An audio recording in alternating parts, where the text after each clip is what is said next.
أتوكل عليه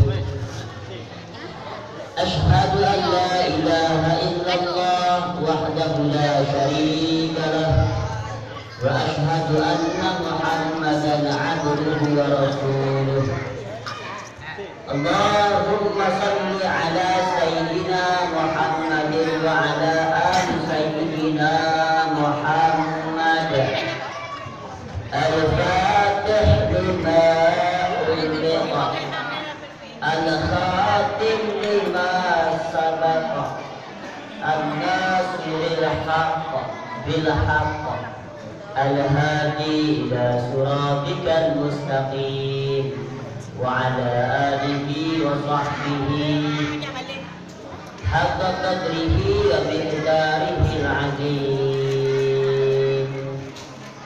فقد قال الله تعالى في كتابه الكريم سبحان الذي أسرى بعبده ليلا من المسجد الحرام إلى المسجد الأقصى الذي باركنا حوله لنريه من آياتنا إنه هو السميع البصير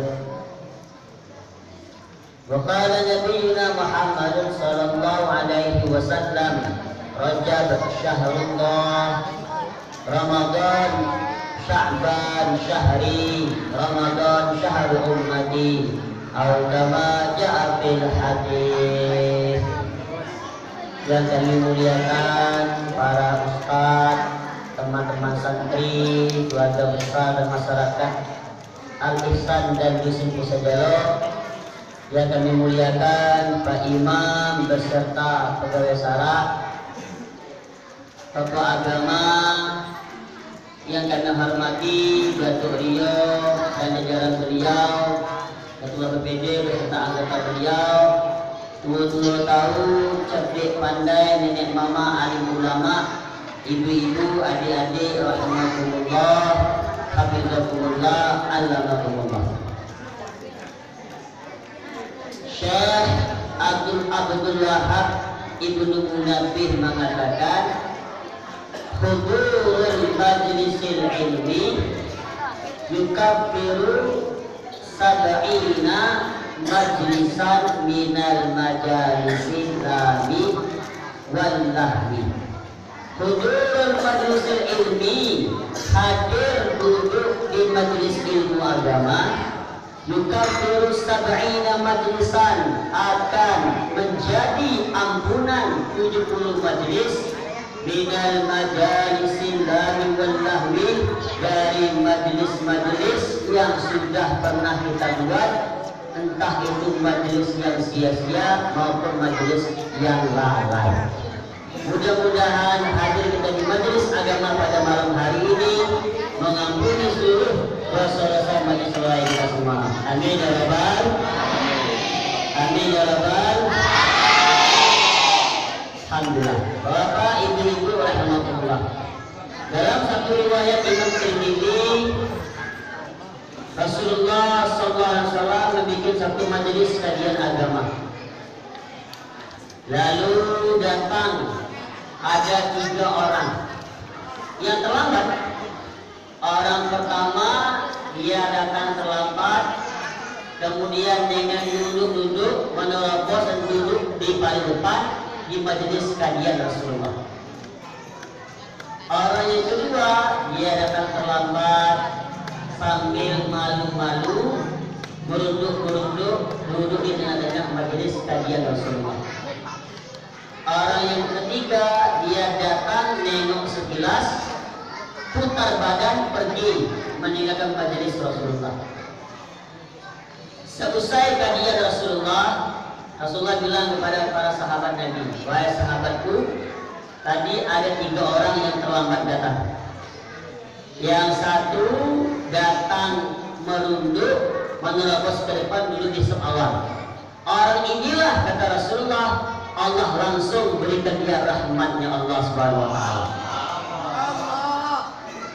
Orang yang kedua masuk ke majelis Rasulullah sambil aja tengok kanan, tengok kiri, malu-malu ya kan terlambat. Terlambat kan malu-malu. Ya terlambat, hanya duduk tengah-tengah. Apa kata Rasulullah? Allah malu mengazab orang yang kedua. Orang yang ketiga datang tengok paling wajah. Dia tinggalkan majelis Rasulullah. Apa kata Rasulullah? Allah palingkan dari dia, Allah murka dia sampai dia ke neraka Allah SWT. Jadi maknanya Bapak Ibu-ibu, majelis agama itu mudah, walaupun terlambat tidak apa-apa. Kalau terlambat malu-malu di muka, tapi rahmat. Terlambat malu-malu di tengah-tengah, Allah malu dengannya. Yang bahaya ini sudah tidak hadir atau sudah terlambat tapi cuma nengok baik, oh Islam merah, pergi balik. Nah ini bahaya. Jadi kemuliaan majelis agama seperti itu. Tapi nampaknya masyarakat Pusajalo ini semuanya ahli surga semua.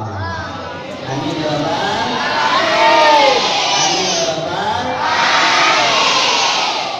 Hadirin Bapak Ibu-ibu rahimakumullah. Dalam satu riwayat, ketika Rasulullah SAW mengadakan majelis kajian agama, datang orang, dia duduk di majelisnya Rasulullah. Rasulullah melihat orang itu datang, langsung wajah Rasulullah itu memerah seakan-akan marah. Maka ketika wajah Rasulullah memerah, hatinya para sahabat bertanya-tanya, tadi Rasulullah wajahnya berseri-seri, sekarang tiba-tiba wajahnya Rasulullah memerah. Ini ada apa ya? Ini hati para sahabat. Seusai majelis, orang itu pergi dari kajian majelis Rasulullah. Rasulullah pun tersenyum. Maka sahabat tanya, ya Rasulullah, tadi orang itu datang yang semulanya wajah engkau berseri-seri, tapi kedatangan orang itu menjadikan wajah engkau itu memerah dan marah. Tapi itu kenapa ya Rasulullah?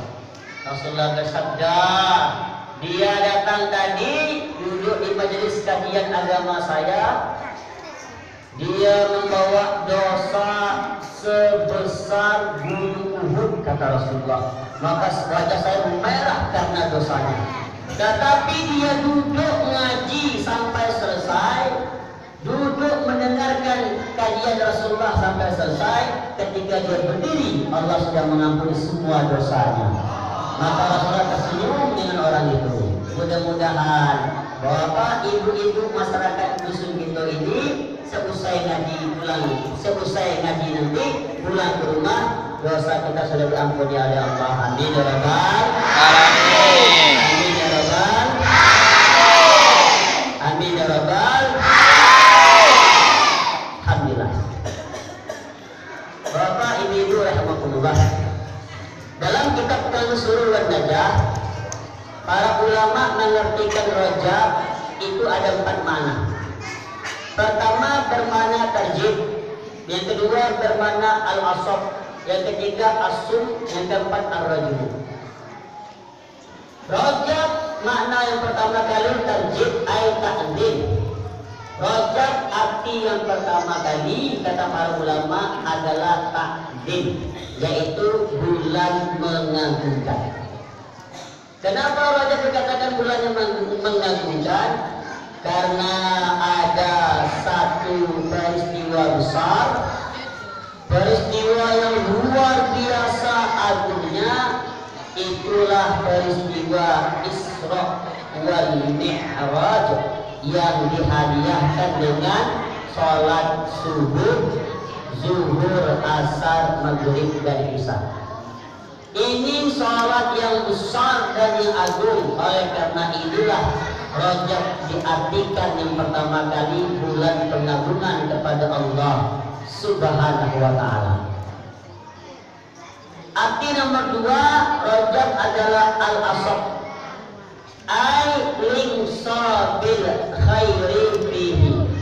Allah curahkan banyak kebaikan di dalam bulan Rajab. Rasulullah bersabda, bila mana beliau sudah memasuki bulan Rajab, Rasulullah senantiasa berdoa, Allahumma barik lana fi Rajab wa Sa'ban wa balighna Ramadan. Allahumma ya Allah, barik lana, berkahi kami fi Rajab, di bulan Rajab yang mulia ini, wa Sa'ban, dan berkahi kami di bulan Sa'ban, wa balighna Ramadan, dan sampaikan kami di bulan yang suci Ramadan. Maka para ulama mengartikan, termasuk maksud dari hadis ini, kenapa Rasulullah berdoa minta diberkahi bulan Rajab. Ini maknanya Rajab ini gerbang pertama dari pintu kebaikan. Seseorang tidak akan bisa sempurna bertaubat di bulan Ramadan, beriman yang sempurna di bulan Ramadan, bertakwa yang sempurna di bulan Ramadan, kalau dari bulan Rajab dia tidak menyiap-nyiapkan, tidak belajar taubat dan meningkatkan iman dan takwa. Rajab, dalam kitab Kanzuz Zahab fi Fadail Rajab, seorang ulama mengatakan Rajab lizzara, Sa'ban lizzara, Ramadan litahassur. Rajab ini ibarat bulan menanam tumbuh-tumbuhan. Sa'ban bulan yang sibuk menyirami, mengubuhi tumbuh-tumbuhan. Nanti tumbuhannya sudah besar, Ramadan baru memanen tumbuh-tumbuhan. Rajab bulan kita menanam amal kebaikan sebanyak mungkin. Nanti Sa'ban tingkatkan lagi, nanti Ramadan kita panen pahala, panen ampunan, panen hidayah, panen takwa. Maka dari doa Nabi tersebutlah menggambarkan seseorang tidak akan bisa sempurna beramal di bulan Ramadan kalau tidak diawali bulan Rajab. Coba kita tengok bulan Pacukros. Apakah langsung Pacukros? Tidak, ada latihannya dulu. Latihan berkali-kali, jatuh bangun lah, hari itu cross. Itu pun kadang-kadang kalah. Maka juga seperti itu, untuk mensempurnakan ibadah di bulan Ramadan, Rajab inilah latihan ibadah. Maka dalam doa Rasulullah, Allahumma barik lana fi Rajab wa Sa'ban wa balighna Ramadan.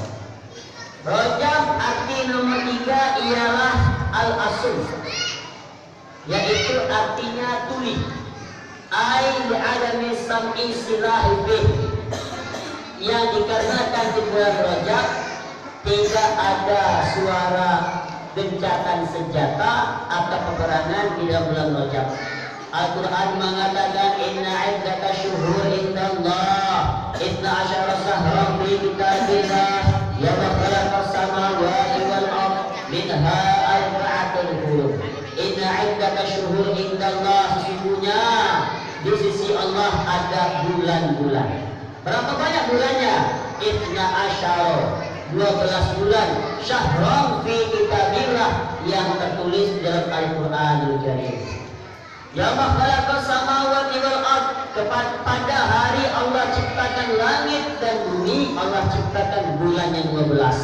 Di antara 12 itu minha arba'atul hurum, dari 12 itulah kata Allah arba'atul hurum, ada 4 bulan yang Allah muliakan. Pertama Dzulqa'dah, yang kedua Dzulhijjah, yang ketiga Muharram, yang keempat adalah Rajab. Rajab bulan Haram. Orang kafir paham kalau Dzulqa'dah, Dzulhijjah, Muharram, Rajab ini orang kafir tidak berani menyerang orang Islam dan tidak berani memerangi Rasulullah SAW. Karena mereka memahami 4 bulan ini bulan yang mulia, dan orang kafir paham yang 4 bulan ini bulan yang mulia. Maka para sahabat kalau di bulan Dzulqa'dah, Dzulhijjah, Muharram, Rajab, mereka sibuk ibadah terus. Maka kita sebagai orang Islam seharusnya lebih paham kemuliaan bulan Rajab ini daripada orang-orang kafir. Bulan Rajab adalah bulan ketenangan bagi Rasulullah di zaman itu. Maknanya bagaimana? Maknanya di bulan Rajab ini karena bulan ketenangan, kita tenangkan hati kita dengan berzikir kepada Allah, meningkatkan iman dan takwa kepada Allah Azza wa Jalla Jalaluhu. Yang keempat, bulan Rajab diartikan bulan Ar-Rajmu. Ay rajmi adubillah wa syayatin hatta la yabudu awliya Allah wa ibadah salihin. Bulan yang keempat ini, artinya yang keempat adalah bulan mengutuk. Karena apa? Karena musuh-musuh Allah dikutuk oleh Allah bulan Rajab. Kemudian para syaitan dan musuh-musuh Allah, mereka tidak bisa menyakiti kekasih-kekasih Allah dan hamba-hamba Allah yang soleh. Orang kafir tidak berani memerangi Rasulullah di bulan Rajab. Berarti bulan Rajab ini adalah bulan mengutuk musuh-musuh Allah. Maka para ulama mengatakan orang yang mudah digoda musuh Allah dan syaitan-syaitan ialah orang yang tidak menjaga sholat 5 waktu. Bagi laki-laki berjemaah, bagi perempuan lebih baik di rumah. Di masjid boleh, cuma lebih baik di rumah. Jadi yang mudah terkena syaitan dan musuh-musuh Allah. Hadirin hadirat bapak ibu-ibu rahimakumullah, selesailah pengertian bulan Rajab. Kemudian kita sebut alasan bulan Rajab. Kita sebut alasan Isra wal Mi'raj. Isra wal Mi'raj ini kata para ulama, di antara alasannya ada 2 sebab. Pertama, Isra wal Mi'raj ini permohonan dari langitnya Allah Subhanahu wa taala. Yang kedua, menghibur hatinya Rasulullah.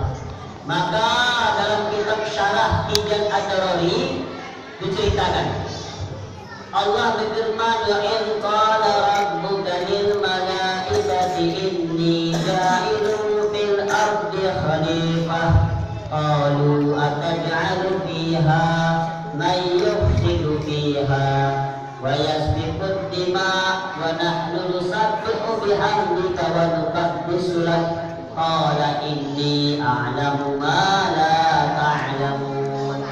Wa idh qala rabbuka, dan ketika Tuhan kau berkata lil malaikati, kepada para malaikat. Allah berkata kepada malaikat, apa isi perkataan Allah? Isi perkataan Allah ialah inni, sesungguhnya aku Allah, ja'ilun fil ardi khalifah, akan menjadikan pemimpin di muka bumi ini. Ketika Allah mengatakan aku ingin menjadikan pemimpin di muka bumi ini, maka para malaikat mereka bukan menolak, tapi mereka mengutarakan satu pendapat. Apa pendapat malaikat? Lalu para malaikat berpendapat, berkata kepada Allah, ya Allah, ataj'alu fiha, apakah engkau ingin menjadikan pemimpin di muka bumi ini man yufsidu fiha, orang yang suka merusak tatanan muka bumi ini, wa yasfiku dima, yang suka mengalirkan darah, wa nahnu, sementara kami malaikat nusabbihu, kami mensucikan engkau, bihamdika, kami memujikan engkau, wa nuqaddisu lak, dan kami betul-betul mensucikan engkau. Lalu Allah berkata, qul, kata Allah, wahai malaikatku, inni a'lamu ma la ta'lamun, aku lebih paham dari kamu semua. Kenapa malaikat ini? Kenapa malaikat ketika Allah tawarkan, Allah sampaikan ada khalifah pemimpin di muka bumi, tapi para malaikat berargumen, ya Allah, apakah mereka ini?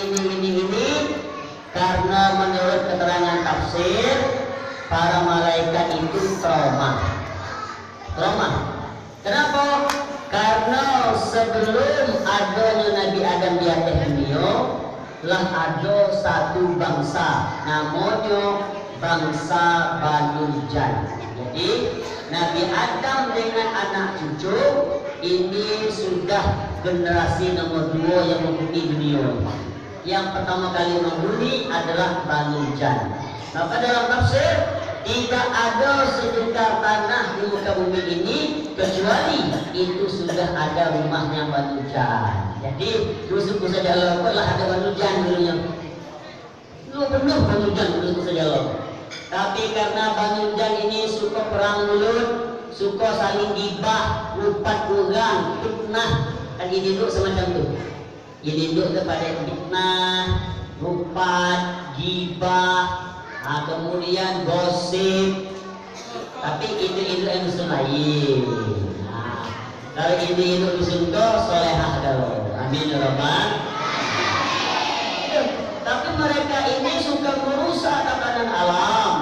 Banu Jan suka saling membantai. Allah azab mereka, Allah hapus sehingga terjadi hilang, bumi ini kosong. Ketika bumi ini kosong, Allah menawari Nabi Adam untuk menjadi pemimpin di muka bumi. Itulah generasi manusia nomor 2 dari video. Sebelumnya ada Banu Jan. Apa hikmahnya? Mengajari kepada kita jangan berakhlak yang buruk. Kalau orang akhlak yang buruk diazab oleh Allah. Itu hikmah. Bapak Ibu rahimakumullah, sebelum adanya Nabi Adam, ada generasi Banu Jan. Sebelum adanya Banu Jan, langit dengan bumi ini sudah ada. Maka dalam kitab Syarah Tijan Dorori itu diceritakan, langit ini bertanya dengan bumi. Wahai bumi, mulia mana antara aku dengan kamu? Maka bumi terdiam 1000 bahasa. Dia bisa menjawab. Kenapa? Karena langit di atas. Langit tempatnya di atas.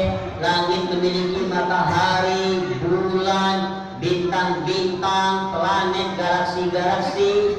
Sementara bumi ini diam, tidak bisa menjawab. Langit tanya lagi, wahai bumi, mulia mana antara langit dan bumi? Diam kedua kali. Ini pelajaran bagi Datuk Rio dan kawan-kawan. Kalau jadi bukan ate, jangan meremeh bukan bawah. Tidak boleh tuh. Ini langit di atas meremehkan bumi. Mana yang paling mulia? Malaikat Jibril datang ke bumi. Malaikat Jibril berbisik, wahai bumi, berikan langit satu jawaban. Jawablah pertanyaan langit. Sesungguhnya para nabi, para rasul, pimpinan nabi, yaitu Nabi Muhammad Sallallahu Alaihi Wasallam, itu lahir di atas bumi, tinggal di atas bumi, berjalan di atas bumi, wafat dalam perut bumi. Maka dijawab pertanyaan langit. Langit, mengenai jawaban. Bahwasanya mulia bumi, maka langit pun heran.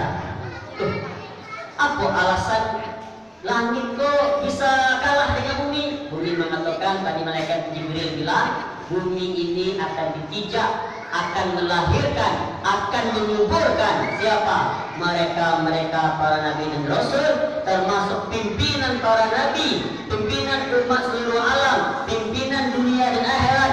Bahkan adanya bumi, adanya langit, adanya surga, neraka, kuburan, anak, istri, rumah, harta benda, ini semua dikarenakan adanya baginda Nabi Muhammad Sallallahu Alaihi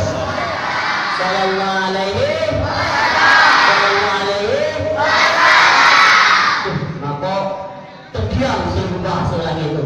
Wah, kata langit, kalau macam itu kalah dulu kami. Kalah kami. Akhirnya langit berdoa, ya Allah, kata langit, ini bumi telah menang. Di bumi engkau hadirkan orang-orang suci, para nabi dan rasul, bahkan pimpinan para nabi. Sementara di langit tidak punya apa-apa, ya Allah. Ya Allah, aku bermohon kepada engkau, tolong engkau izinkan Nabi Muhammad untuk menginjak langit-langit dan minyak kami ini. Kami pengen kami diinjak oleh Rasulullah Sallallahu Alaihi Wasallam. Ketika itu langit berdoa sambil menangis. Maka tangisan langit itulah hujan pertama kali turun ke detik dunia ini. Maka Allah kabulkan. Akhirnya Isra wal Mi'raj diangkat Rasulullah naik ke langit, di antara sebabnya permohonan langit. Makanya bapak ibu-ibu jangan pada butuh langit, apalagi yang kerjanya mutong, pantang keluar dari rumah, kena sepatu kantor, kena baju kantor, pat putong lah di tas sebelah kiri, menjelit naik, lagi duduk lagi. Ali kalau mulai kaliman, apa Indo yang hujan baik, jadi boleh banyak, bahkan maki Tuhan, lemak di kawan dan Tuhan, kami dulu kayak hujan baik. Ingat, jasa sholat di waktu ini permohonan langit. Kita ini bisa sholat di waktu, bisa masuk surga karena amalan sholat ini semua berkah langit, karena doa langit Allah terima sebelum adanya badrujan dan sebelum adanya Nabi Adam, apalagi kita yang sekarang belum ada orang nanti. Apa jangan pernah butuh langit, insyaallah macam tu mayoritas itu rumah kamu tong, apalagi yang daerah itu banyak betul-betul, maka jangan pernah butuh langit. Maka dalam kitab Mukasyafat itu Rasulullah berjalan dengan Sayyidina Abu Bakar. Berjalan berdua, Rasulullah berjalan dengan Sayyidina Abu Bakar. Tengah-tengah berjalan, Sayyidina Abu Bakar tuh nengok ke langit, nengok begini terus. Maka Rasulullah membacakan ayat di samping Sayyidina Abu Bakar. Apa ayat yang dibaca? Ayatnya ialah Rabbana ma khalaqta hadza batila fasubhanaka faqina adzabannar. Rabbana wahai Tuhan kami, ma khalaqta tidak engkau ciptakan langit ini hadza batila untuk perkara yang sia-sia. Maksudnya bila engkau ciptakan langit ini pasti ada tujuan di balik penciptaan. Itu maksudnya. Subhanaka, maha suci engkau ya Allah. Faqina adzabannar, jauhlah kami dari azab neraka. Lalu Rasulullah bersabda, wahai Abu Bakar, barang siapa yang melihat langit kemudian dia tidak ingat pencipta langit, maka Allah masukkan dia ke dalam neraka. Lalu Bakar nangis karena Sayyidina Abu Bakar sering kali melihat langit, tapi mungkin ada hilaf sehingga lupa melihat siapa yang pencipta langit, maka beliau menangis. Tapi sebaliknya kata Rasulullah, barang siapa yang dia melihat langit, dia ingat dengan pencipta langit, itu adalah Allah. Allah ampuni dosa orang itu, ya Allah masukkan dia ke surga ya Allah. Jadi mudah masuk surga, cukup mencari langit sampai dengan Allah. Ya Allah, langit berbintang kuasa Engkau ya Allah. Ya Allah, awan yang mulai lemah, kami nak minta hujan turun kuasa Engkau ya Allah. Jadi Allah ampuni siapa yang melihat langit sambil mengingat Allah. La ilaha illallah. Mudah lagi kita masuk surga. Mudah. Maka untuk yang tadi yang pada kata barang musawir, jangan sampaikan, jangan sering-sering mengutuk langit, bedo baik bangso. Bapak Ibu rahmatullah, alasan yang nomor 2, Rasulullah tinggal wafat oleh paman beliau dan oleh istri beliau Sayyidatul Khadijah Al-Kubra. Sayyidah Khadijah itu betul-betul perempuan yang masruh, perempuan yang betul-betul pikir agama, yang seluruh harta bendanya habis dibelanjakan untuk agamanya Rasulullah. Sampai-sampai Sayyidah Khadijah mengatakan, jikalau Rasulullah berdakwah, di depannya ada jurang, di depan beliau ada lautan, dan ketika itu tidak ada jembatan untuk Rasulullah melintasi, aku siap tulang dari rambut menjadi jembatannya Rasulullah demi dakwahnya Rasulullah. Inilah bahasa Sayyidah Khadijah, betul mendukung dakwahnya seorang suami. Maka ketika Sayyidah Khadijah meninggal, Rasulullah sedih, yang betul-betul sedih mendalam. Karena apa? Karena ditinggal wafat oleh seorang istri. istri. Ya, kamu tanyalah dengan datuk yang pernah mati bini, apa rasanya? Datuk yang udah nusul yang pernah mati bini, apa rasanya? Sedihnya. Untuk mengobati sedih hatinya Rasulullah, itulah peristiwa Isra wal Mi'raj. Itu alasan. Bapak ibu-ibu rahimahullah, kini masuk proses Isra wal Mi'raj. Arti rojak sudah, alasan Isra wal Mi'raj sudah. Kini masuk proses Isra wal Mi'raj. Subhanalladzi maha suci zat Asra yang telah menjalankan bi'abihi dengan hambanya bernama Muhammad. Lailan di malam hari minal masjidil haram, dari masjidil haram ilal masjidil aqsa, sampai ke masjid al-aqsa. Ketika Rasulullah tidur, Rasulullah dibelah dada beliau, diambil segumpal daging, ya ada sifat dengki, iri hati, sombong, kekaburan dibuang. Kemudian dimasukin air zam-zam yang mencuci hatinya Rasulullah, dan dimasukin dengan nur iman, hikmah, dan amal agama. Ketika itu jugalah malaikat Jibril datang bersama Buraq. Buraq melihat Rasulullah sambil menangis, berlinang air mata, bercucuran air mata, tidak terhenti-hentinya. Buraq menangis sambil memandang wajahnya Rasulullah. Lalu malaikat Jibril tanya, wahai Buraq, kenapakah engkau menangis? Apakah engkau takut dan khawatir untuk melakukan perintah Allah, perjalanan yang jauh ini? Buraq menjawab, wahai malaikat Jibril, aku menangis bukan dikarenakan khawatir, tapi aku menangis dikarenakan aku rindu kepada Rasulullah Sallallahu Alaihi Wasallam. Jadi Buraq mencelit Nabi Muhammad itu nangis karena rindu. Malaikat Jibril pun langsung meneteskan air mata. Malaikat Jibril itu besar, perkasa.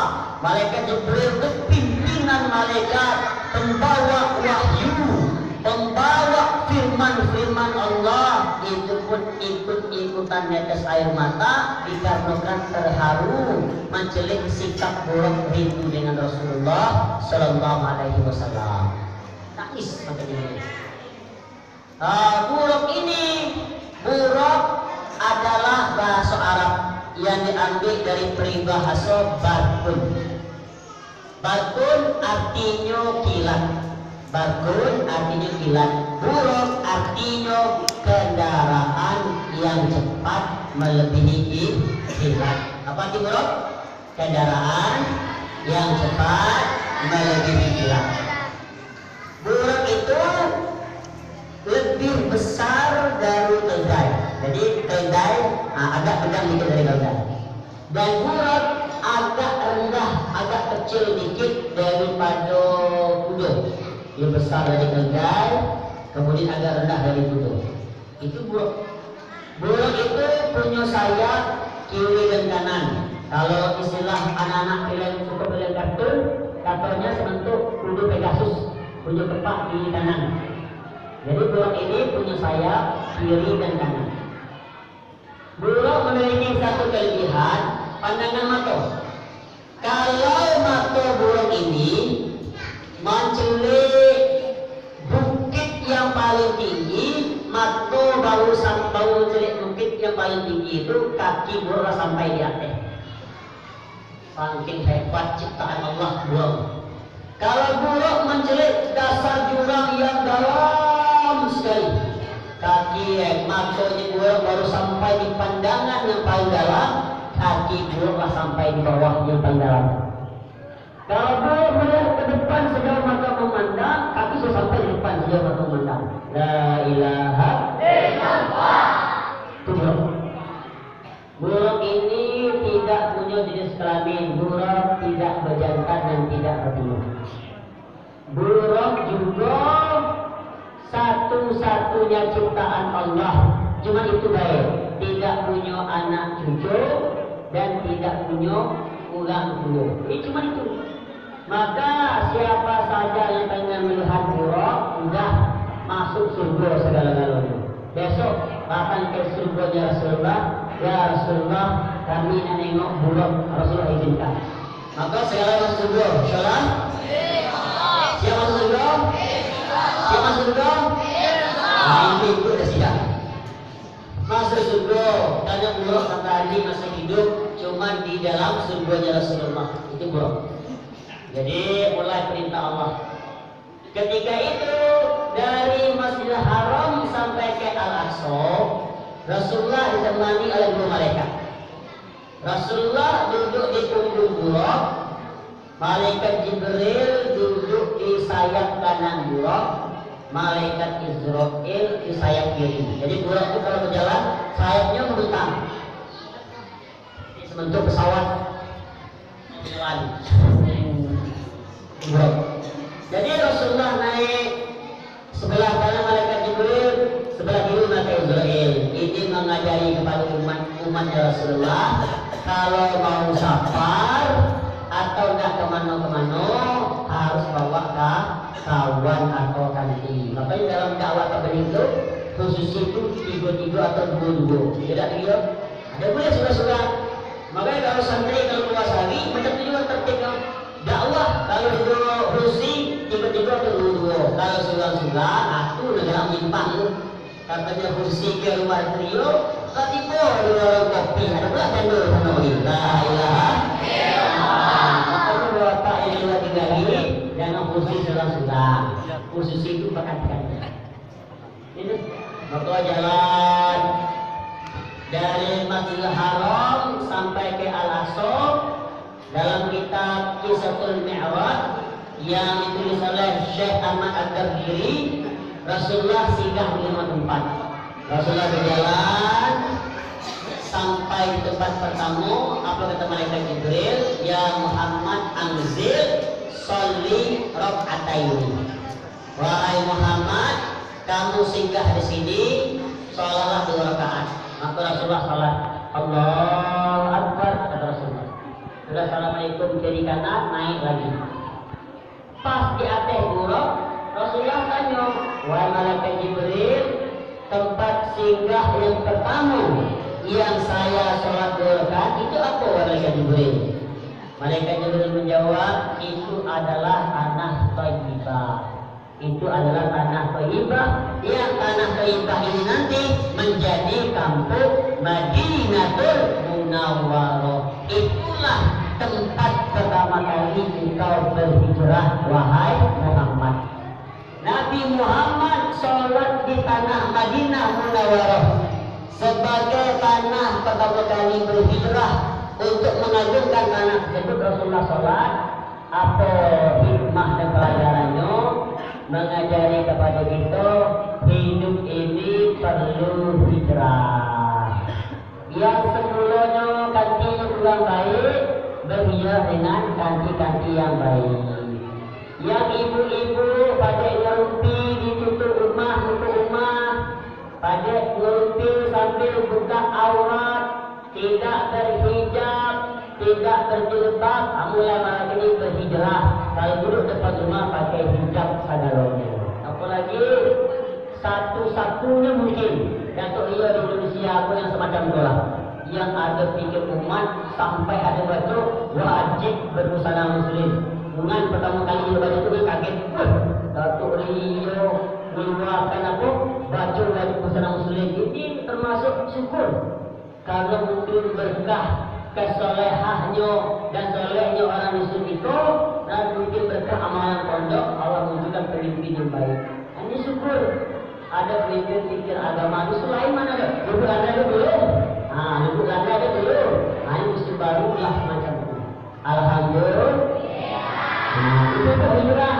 Ya masih pakai baju ketat-ketat, hijrah dari baju yang longgar-longgar.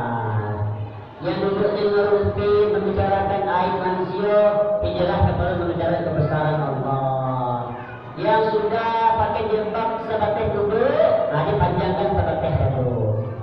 Yang sudah sebatas dadu, panjangkan pinggang, yang sudah pakai pinggang ilu pakai cadar. Bagi yang mampu bagus, yang tidak mampu lima dari hijab sampai pinggang. Ini hijrah. Karena hidupnya butuh hijrah. Rasulullah bersabda, "Ar-rajulu ala dini khalilihi, fal yanzur man yukhalil." Orang itu agamanya menurut kakeknya. Maka celiklah siapa yang kamu kawan. Orang yang padik berjudi, artinya berjudi. Orang yang maaf padik memakai barang haram seperti sabu, gantinya juga. Tapi kalau orang itu ahli masjid, mau ganti sama orang masjid, galau. Orang yang suka kajian agama, ganti sama teman orang kajian agama. Orang yang suka pikir agama, gantinya pun pikir agama. Maka ganti sangat mempengaruhi agama kita. Kita hijrah. Mulai dari kanti yang buruk menjadi kanti yang lebih baik. Bukan kita menjelekkan kanti, bukan, tetapi kita menghindar dari akhlak buruk seorang teman. Siap? Itu pelajarannya.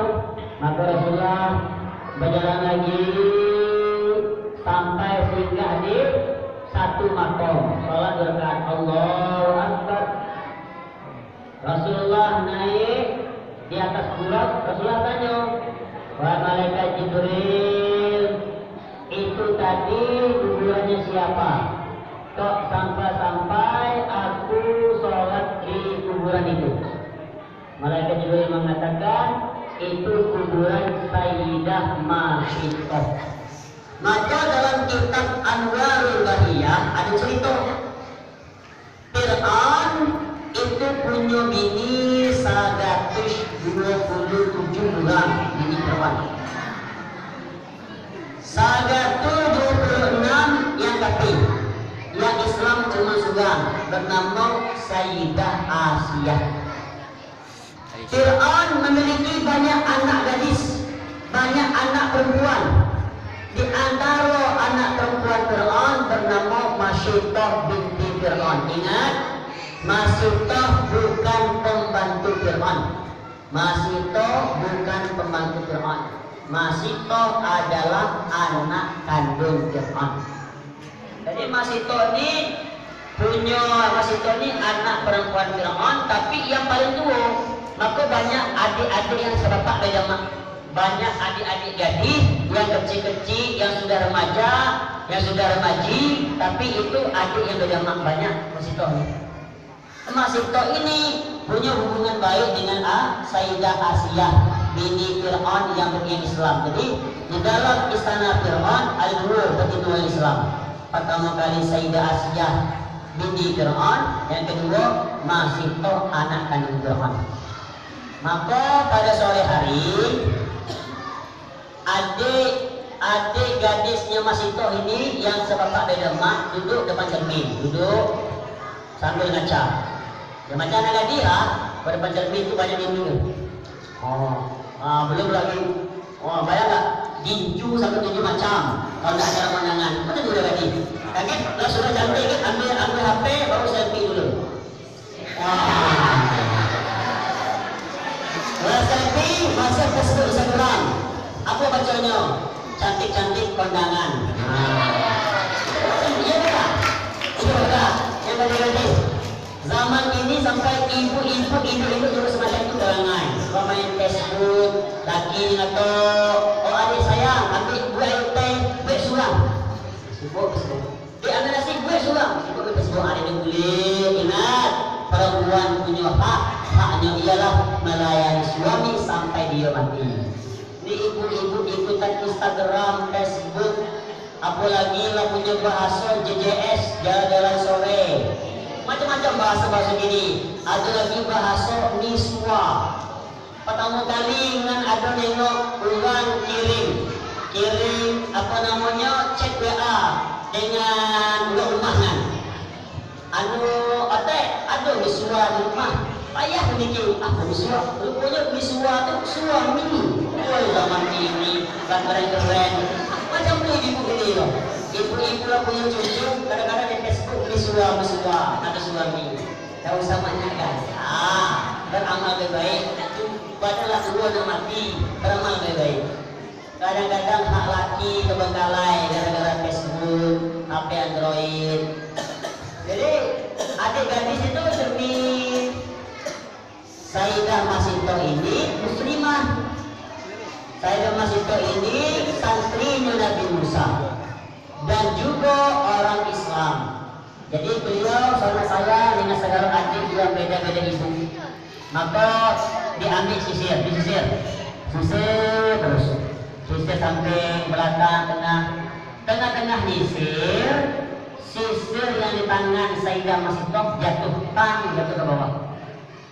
Karena Sayyidah Masito ini perempuan beriman yang tidak pernah lupa berzikir kepada Allah, ketika mengambil sisir langsung refleks atau langsung keceplos dengan mengatakan Bismillahirrahmanirrahim. Nanti sisir.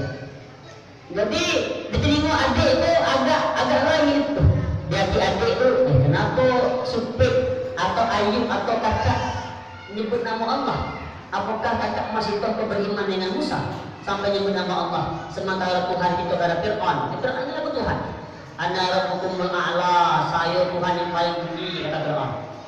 Apa jangan-jangan kakak ini beriman dengan Tuhannya Musa, menyebut nama Allah? Akhirnya ditanya oleh sang adik, kalau bahasa dusun kita itu Supik atau Ayub, yuk. Tadi kesongan apa masalah pernah apa yunia? Tadi Ayub mengatakan Bismillah, ada bunyi-bunyi lafaz Allah Tuhan Musa. Ayub beriman dengan bapak kita Fir'aun atau beriman dengan Allah?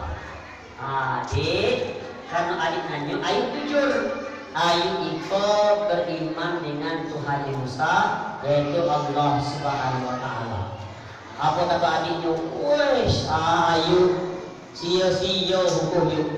Kalau bapak tahu Ayub mati dibantai, bapak Tuhan kita, kenapa Ayub beriman dengan Tuhan Allah?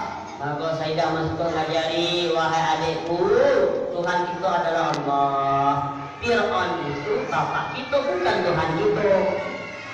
Akhirnya yang namanya betina susah menyimpan rahasia.